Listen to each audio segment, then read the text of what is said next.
Okay, good morning and welcome to Yeshiva YouTube. Today's Daf is Kesubos Daf Samach Aleph 61.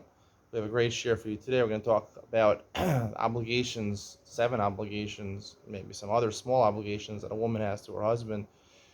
Sounds like it's talking about malachos, physical labor, cooking, cleaning, baking, doing the laundry. And if she is able to afford a maidservant, or because of his salary, they're able to afford a maidservant, so she's allowed to take off from some of those tasks. We're going to discuss more exactly what those tasks are and how bringing in a maidservant actually helps. The Chiddush that I'm going to say today, in with Ben Sion, is quite astounding.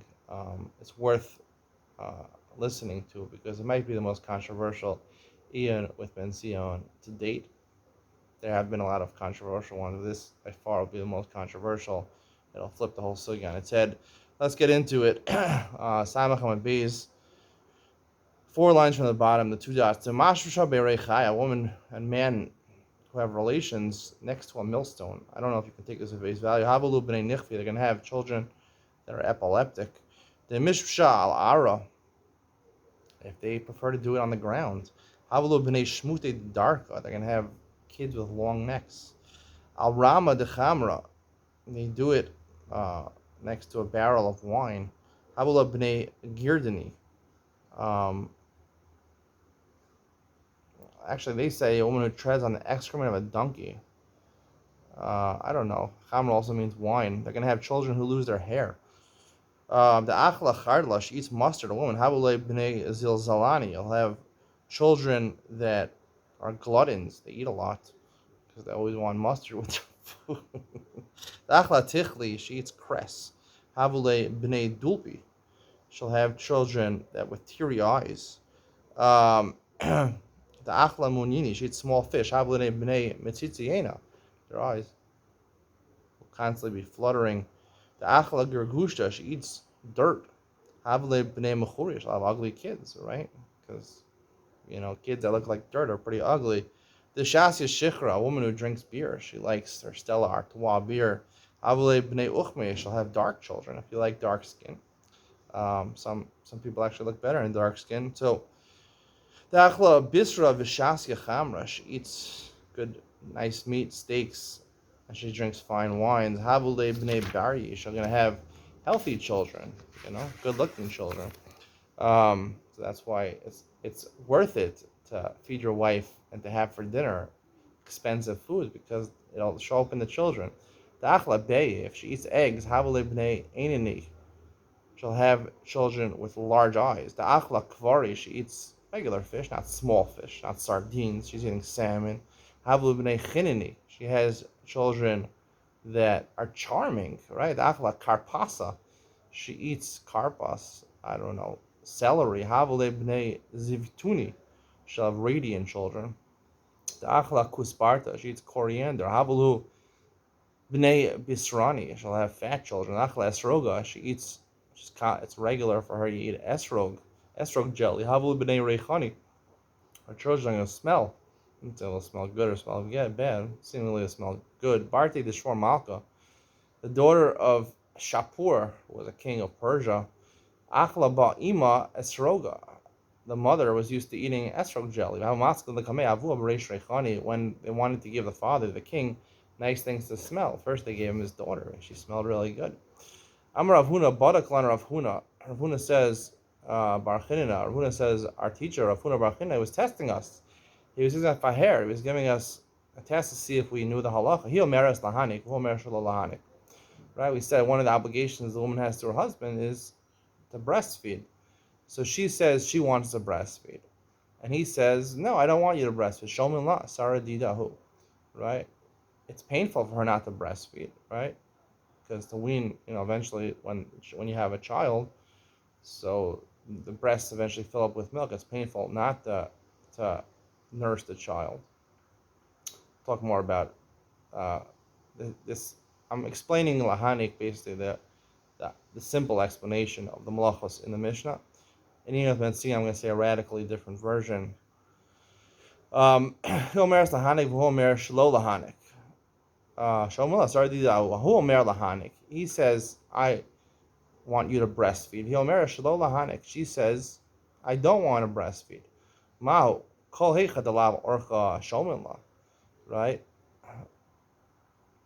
Uh, so in a case where her family, right, doesn't normally breastfeed the children, that's their family. They're like formula. They work for Abbott, and they like Similac.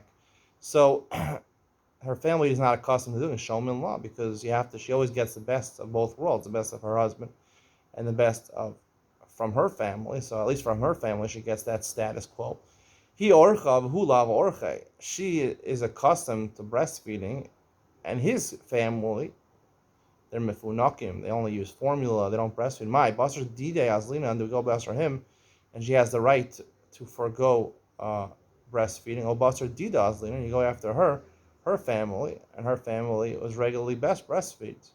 Pashitnale, and we answered him this vaher maha. All imo when we learned previously in Daf Memches, she goes up with him in marriage. She doesn't go down with him in marriage. So therefore, even though it's a benefit that only comes from his family, she goes up with him. Amar Ravuna Mikra, what's the makor for this? He bulas Baal. She is the bula of the Baal. She is the one who's taken advantage of by the husband. Not taken advantage of. She's the one that has to do bia. She has to have bila, sex with the husband. So the Gemara Darshan is not from bi'ila, from lashon sex. Aliyaso shal Baal. Aliyaso, she goes up with the husband. All standards of living. Lo b'ridaso shal Baal, and she doesn't go down with her husband. Lezer Omer Mahacha Kihi. Haisa Aim Kol Chai. It says by Chava, she was the mother of all living. L'chaim Nisna, and Chava was given to Adam for a woman. L'chaim Nisna, V'lo L'tzar Nisna, she was given to him for life, and therefore any benefits that come from his family, she is entitled to, even though her family was not accustomed to that. She brings in one maidservant, so she's not obligated in the first three malachos mentioned in the Mishnah. Hasharav, the other four she has to do. V'tei why can't she say to him, I brought in another woman in my place, just like I was able to do all seven malachos. This shifcha is able to do all seven malachos. Mishum da amrla, because they'll say to her, right? She could do seven malachos for herself, for her own needs, and for my needs. Kame didcha man tarach, but who's going to service you? If she brings in two, so she doesn't do five malachos, including cooking and nursing. Hashara avda. The other two she does. V'temulei aylit lecha isa achrise the tarchel didil dida. V'chadel didachel dida. Right now I have two maidservants. One is gonna service me and herself, and one is gonna service you and herself. The long-term guests and the short-term guests, the passerbys in the house. Who's gonna take care of them? Therefore, she has to do something. Shalosh ena matzas hamita. She brings in three, she doesn't have to make the bed. Hashara avda. But the other ones she has to do. I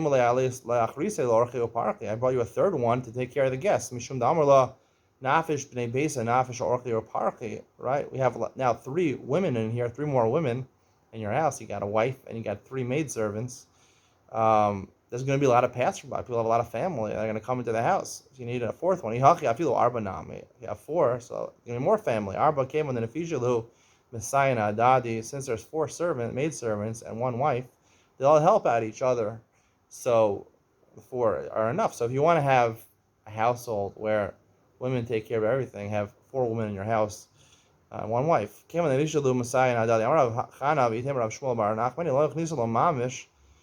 have to actually bring in her dowry a physical maidservant. She has a big dowry where under normal circumstances, people would pay. She's bringing a large enough amount of money that she should get a maidservant to help her. She doesn't have to actually bring in a physical maidservant. Either she brought in through a dowry, or if she decides that her husband's supposed to give her enough food to make her happy, and she says, I'll eat bread and I'll drink water, and I'll save up the money so I have a shivcha, so I don't have to do these demeaning tasks, right? So therefore, she's allowed to save her own money in order to pay for this shifcha, which will mitigate her tasks. Arba Yeshes B'Katadra, bringing in four shvachos, she sits in a chair and does nothing. Amar Yitzchak Bar Chanina, Amar Rav Huna, Al Pisha Amar Yeshes B'Katadra, V'Mozeges Lo Kos Matzaso Esamita, Umar Chetzes Lo Panav Yadav Raglav. right? Even though the seven malachos mentioned in the Mishnah are minor tasks, but are major tasks, but these three tasks of mixing his drinks, his cocktails, matzaso hamita, and we'll see this means just to make the bed in the morning, to soap his face, his hands, and his feet. I guess she has to give him a shower, part of the shower. All these seven malachos that a woman has to do for her husband, assuming she doesn't bring in shvachos, right? When she's a nida, she also has to do these for her husband. Except for mixing his drinks and making the bed, and washing his hands and feet. The reason is because these things will likely lead to them being together, and you're not allowed to be together with the nida. V'hatzas hamita.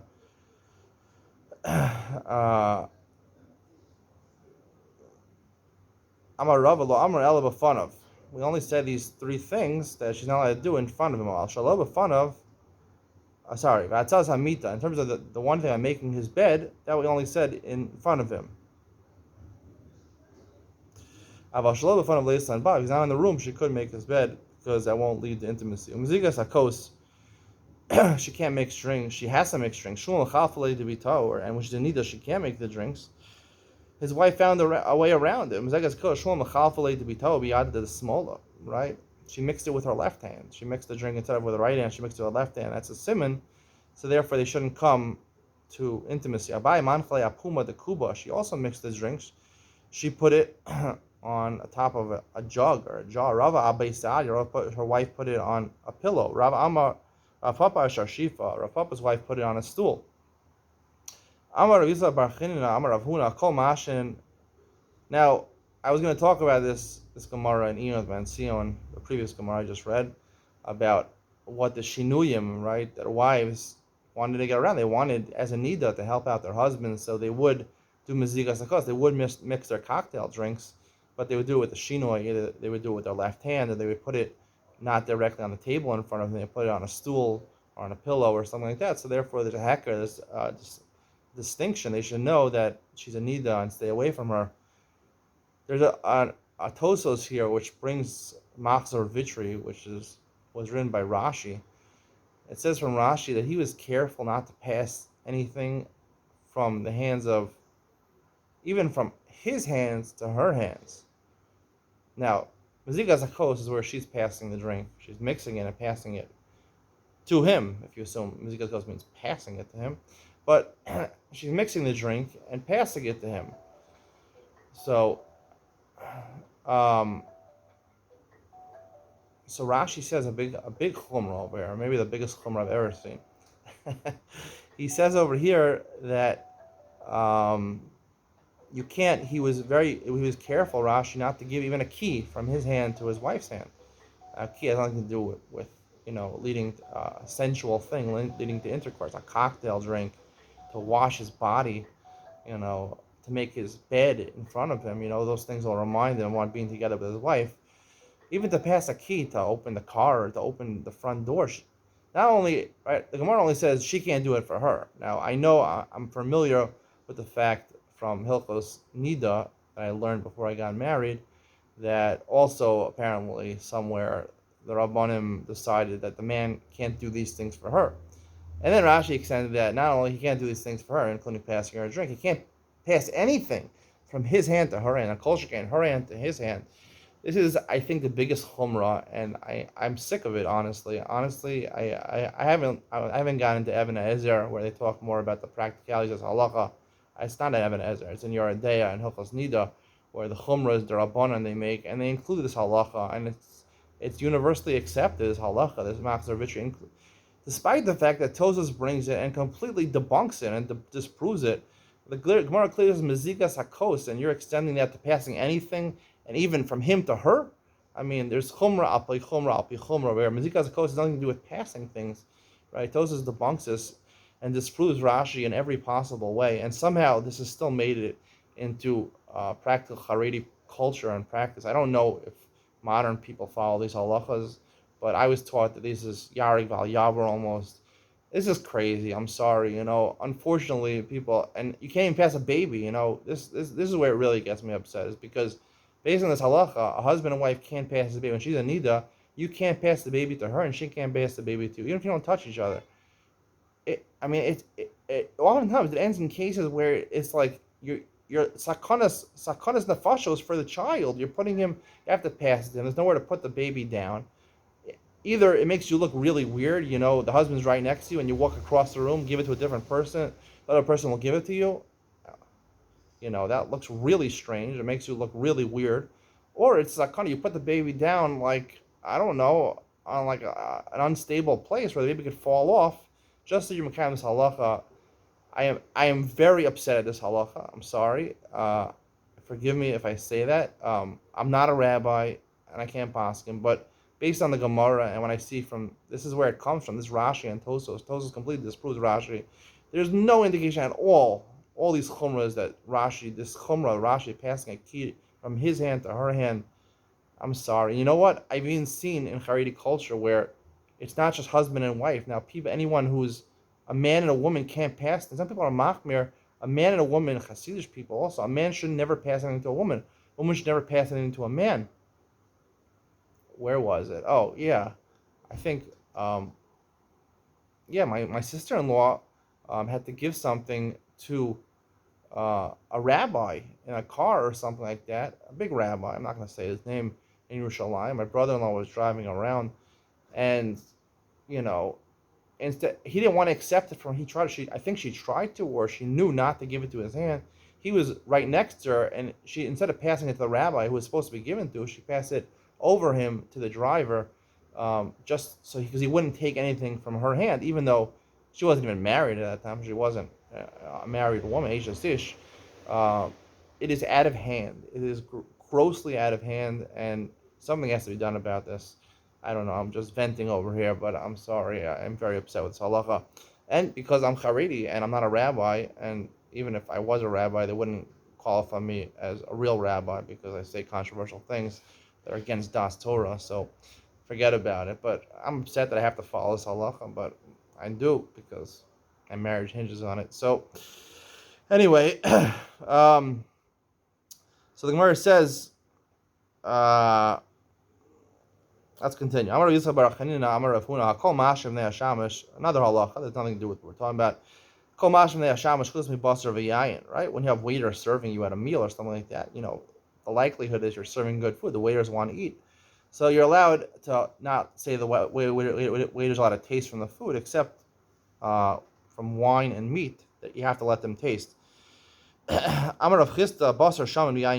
any basar. It's fatty meat, and aged wine. Those are really tantalizing in front of the waiter. Fatty meat applies the whole year. I guess in the summer, people have more of a taste for vintage wine. I was standing from Marshmuel. They brought him, I don't know, it was a dish of mushrooms. If the waiter did not taste from it, he would have been in a sakana. I could have died from it. I don't know. A dish of turnips, bechala, and vinegar. If I didn't give it to him, he would have been in sakana.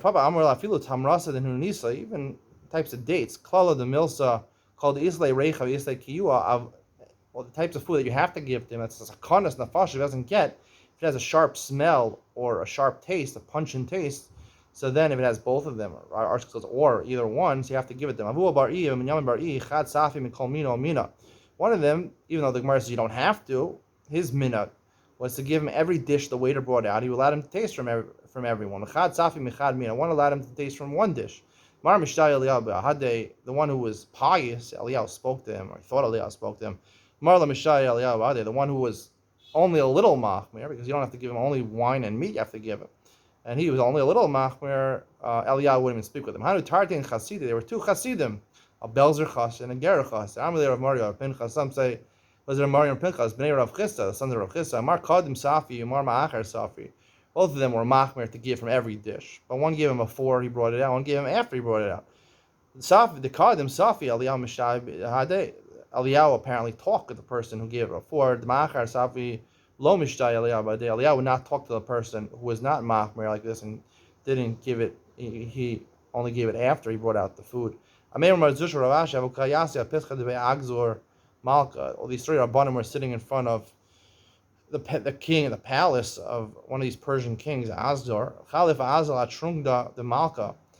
The meal, special meal of the king, passed in front of them. Chazi Rav Ashi Marzutra, he saw Marzutra when he saw the food. Marzutra, the Chavar Ape, his face became white. Top of Sam Chalif and Beis. Shakal Betzbase Anachle Bapume. He took some of the food, he put it in his mouth. He didn't want him to have a sakana. He was going to die if he didn't eat from the food. He said, "You ruined the king's meal." Why'd you do this? The servants of the king said, "Why'd you do this?" When you do this, you're ruining the king's meal by touching it. Why they do it? I saw there was pig over there that had leprosy. And that's what the article goes. They checked the entire dish. They didn't find leprosy. He took the waiter's finger, he put it on a specific piece of meat. You check here. They checked that piece of the meat and they found, I guess it was a bacterial infection. I don't know, leprosy. I don't know. Salmonella poisoning. In my time on why'd you rely on a nace? Right? It was a nace that there was actually a bacterial infection. I saw a disease, leprosy, was coming on the face of Marzutra. I had to save him. That's why I risked my own life, because you ruined the king's meal. You risked your own life. There was a certain Roman. He wanted to marry, apparently a Jewish woman. Mitzabisli, marry me. Lo. She said, I'm not marrying you. He wanted to get her to marry him. So he brought a pomegranate in front of Paliva Achil. He was cutting it up and eating it. Kama. Kolmaya the Tsarila Balase. She had phlegm that was coming in her mouth for a desire for this unbelievable pomegranate. She had to swallow it. Lalo Havla, you would not give her the Zagla until she became transparent, loosened. Her skin became, transparent because it was stretched out. If I heal you, he said, if I heal you, you'll marry me. Whatever I have to do, I'll do it, get better. He took another pomegranate. He ate it in front of her. Tov Shaddai. Any phlegm that you have, spit it out. Until a huge piece of phlegm that resembled a hutza yarka, a type of bush, a green bush, came out of her mouth, a really green phlegm, and she was healed, and she married the guy, a Roman. She intermarried. For Osev Semer, she does the same. The last malacha she's obligated to do is to financially support the house. She has to sew or weave. Besemer in Pishlam, only wool, but not flax. Maziz Himani, who's our Mishnah like? Rabbi Yehudi, it's Rabbi Yehuda the Sani, Ena Kofa Lolamo Lifnei Aviv Lolamo Lifnei Beno. Even though she has to service him, she has to bring his food to him, she can't force him to bring food to his father, to his son. V'lo litain Tevin, a son from a different marriage. V'lo litain Tevin Lifnei Behemto, and not to bring food, fodder, to his animal, which is talking about a non-kosher animal, a horse or a donkey. The reason you can't force them to do these things is because if you're servicing, you're being a waitress for them, they might take advantage of her, which would be arayos, and also sodomy with an animal. But to give in front of his kosher animals, they're not kosher, like a donkey, or people don't have sodomy with cows. Rabbi Huda Omer, additionally, you can't force her to do work with flax. When you put it in your mouth, and it makes your mouth, you have bad breath, halitosis, it widens your lips. It causes your lips to puff up. This is only talking about a specific type of flax from Rome that has these bad properties. Even if he brings in 100 shvachos, he forces her to work with the semer, because Rabbi Lezer says that she's going to go insane if she doesn't do any work. Amar Rav Malkiah, Amar Rav Ada Barava, Halacha ki Rabbi Lezer, Lachafal Rabbi Lezer, Amar Chanina Breda Ravika, Shvod Shvachos V'Gumos Rav Malkiah, Bloris Efer Makle V'Gvina Rav Malkiah. There were two Amoraim. One was name was Rav Malkiah, and one was named Malkiah. Right, similar names. So there were 6 different statements that would clarify the halacha in 6 specific cases. So the Gemara says, the machloka is about what each of them said. Shvod shachas was Rav Malkiah. So Rav Chanina Breda Ravika said Shvod is a case in Beitza where it talks about if you roast something over the fire, so the spit that you used to roast it becomes muksa. But you're allowed to move it, he says, to the corner. Shvachos is our Mishnah, where it says that passing to Rebbe Lezer, that she still has to work for him. Even she brings in 100 maidservants. But gumos is alacha mesachas nida. A woman is considered a gedola if she has 2 pubic hairs. And the psak of Rav Malkio is that even if there's no hair in them, but there's pores over there, or we can assume there was hairs, but they fell out, she's considered a gedola. Bluris is a halacha in avodah zara. It's avodah zara to grow your hair a certain way. Bluris is actually a word here in Hebrew, modern day Hebrew. People that have this chup, they have not chup actually. A bluris is like when you put your hair all the way up like this. It's stylish. Like you cut short the rest of your hair. You have a bluris over here. It looks terrible. Not just non-Jews. You could be Jewish now, blurred also. So Ramalkia says the barber has to make sure to distance himself 3 etzbos from that bluris, right? Make sure it doesn't look like a bluris. Efer makla, you're not allowed to have a tattoo. If you put ashes on a wound, it looks like a tattoo. He said that you can't do that either. Gavina is saying cheese made by non-Jews, you're not allowed to eat. There's different. Malka gives a reason in Masachas Avodah, why not? Rav Papa argues on him. I want Masisa Rav Malkia, Shmasaisa Rav Malkia. He says basically the same thing. He just says anything that was a comment on a Mishnah or Brisa, which includes shvachos, or the case where we pass in Rebbe Lezer, right? That if she's machnes 100 shvachos, she still has to ose b'tzemer. That he also attributes to Rav Malkia, right? So now he has 4 for Rav Malkia, 2 for Rav Malkia. The Simanech, in order to remember that, Masnisa Malchasa, Brisa or Mishnah go with Malchasa, or queen. It's at Malchia with the aleph.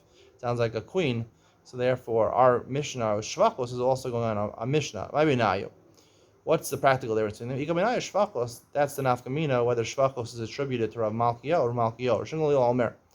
Hainu Tanakam. Lezer basically said the same thing as the Tanakama. Lezer said the reason she has to do work, she has to do something, is because she'll go insane. Rosh Hashanah says because if she's doing nothing, it'll lead her to zima, it'll lead her to be together with other men. Ikabenayu, what's the difference between these 2 reasons? The mitla biguraisa kiniasa v'nedarshir. When I saw the article, I didn't know the article actually gave modern day translations. She has puppies. If she has puppies, or she likes playing chess or board games or things like that, so if she's able to play games, on the computer, video games, she buy her a PlayStation, Xbox. So she has what to do. So therefore, she won't go insane, but she'll probably be with other men. And so that's the nafkamina between them. Meaning, if you give her these other opportunities, according to Shem Gamaliel, being together with other men is the problem. So therefore, the way I would explain it is that it's not going to help to give her these board games because she'll just think about other men. According to Lezer, it would help these things. She won't go insane because she'll have games to play. I think the article explains it the other way. Masdishan, the Mishnah, Hamadir is Ishto, Mitashmash Hamita. He takes a neder, he forbids his wife, Tashmash Hamita. Now, when we talk about tomorrow exactly what Tashmash Hamita is, we always say Tashmash Hamita is sex, intercourse. I don't think Tashmash Hamita is sex, intercourse. It refers to foreplay, in my opinion. Anyway, he says his wife is forbidden. I'm not going to have foreplay with you for. If he states 2 weeks, I'm not going to have foreplay with you, right? He has to, meaning then he has to give her a ksuv. He has to be mostly her. He has to get rid of her and give her a ksuv. Even 1 week forbidding her for that is too much. If you're a Talmud, you want to go learn. Presumably, it means the Gemara seemingly is talking about Gemara or Torah, right? And we're going to Talmid Chachamim have the Chi of an Ona to be together with their wives once a week. If he wants to go for 30 days to go learn something, he has that rishus as long as his wife gives him permission. She could be mochel on the Ona in certain circumstances. It doesn't mean she could always be mochel on her Ona, like some Rishonim learn. Talmid could also mean college students. It doesn't necessarily mean Talmid Chachamim. Hapolim Shabbos. And if you're a worker, you can get the right, even though Ono you have to do twice a week, you can have a right, if your wife gives permission, you can go for a week vacation by yourself. Ha'ona amura b'Torah. When it says Sheira Ksusa va'ona, right? Nasalo yigra, you have to provide your wife with Ona.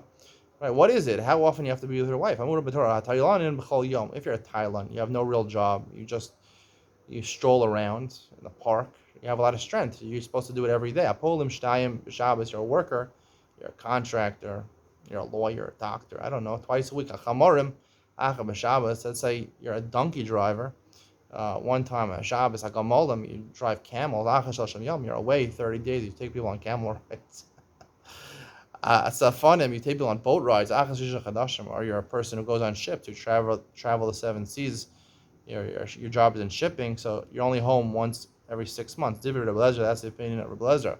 We'll discuss more about Ona tomorrow. Whereas my time with the Beit Shammai, what's the reason of Beit Shammai? They say 14 days, only 14 days, that's when you have to get divorced. Gamrim Yoledis, they learn from a Yoledis. Yoledis Nekeva, I'm sorry, when you give birth to a girl, right, the Torah says, Midal Raisa, you can't be with your wife for 14 days. So you see the Torah, at least 14 days, a woman can go without being with her husband. More than 14 days, he has to get rid of her.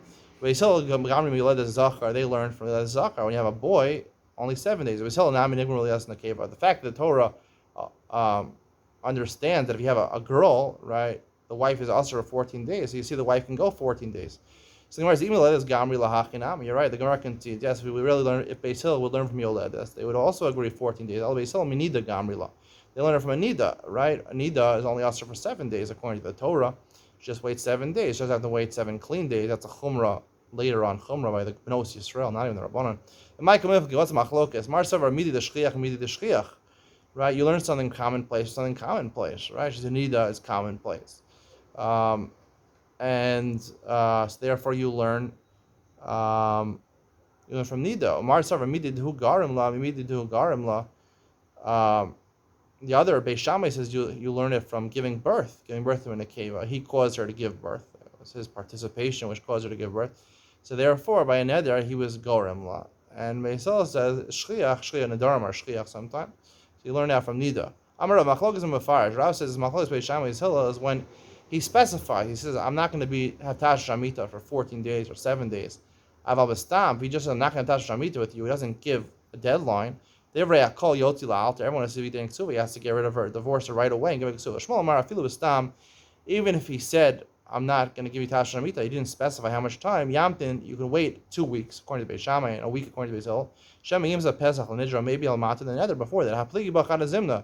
The Gemara said they already argued about this one time. The son of Madar is Ishtam Lahanaslo, Ajlo Shem Yom. He forbids his wife from getting Hanaf from him. This is a Mishnah at the beginning of Perek Hamadir, the next Perek. It's a discussion in the Gemara exactly what lahanos no means, but it includes at least giving food to her. 30 days, Yamid Parnes. If it's for 30 days, so during those 30 days, he can provide someone else to give her food if he's not able to provide food for her. Yoser Mikan, Yosi Vitin Ksuva.